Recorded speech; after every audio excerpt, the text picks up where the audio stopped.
যেই পুলিশ জনগণের টাকায় চলে, এই পুলিশকে পিটিয়ে পিটিয়ে আমরা রক্তাক্ত করেছিলাম।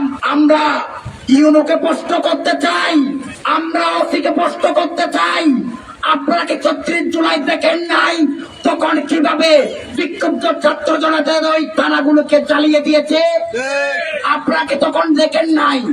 পুলিশের সাথে যেই পুলিশ জনগণের টাকায় চলে, এই পুলিশকে পিটিয়ে পিটিয়ে আমরা রক্তাক্ত করেছিলাম। কেন করেছিলাম?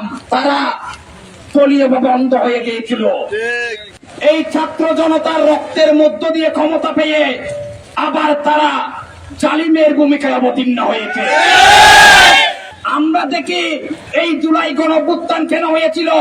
এই জুলাই গণঅভ্যুত্থান হয়েছিল, আমরা দেখেছি রাষ্ট্রীয় যত প্রশাসন আছে, পুলিশ প্রশাসন থেকে শুরু করে এমনকি সেনাবাহিনী, সশস্ত্র বাহিনীর যারা আছে, কেউ তখন প্রশাসনের পোশাক পরেছিল না। সবাই আওয়ামী লীগ, ছাত্রলীগের ভূমিকা অবতীর্ণ হয়েছিল।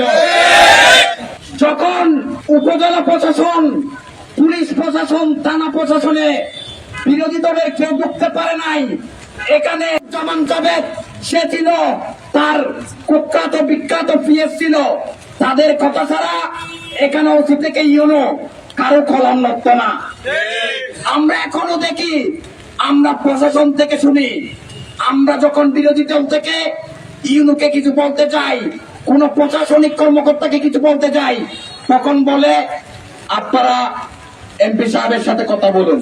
আমরা এখনো দেখি আনোয়ারা উপজেলা প্রশাসন, থানা প্রশাসন, তারা কলিয়াস্থানবাজি করতেছে।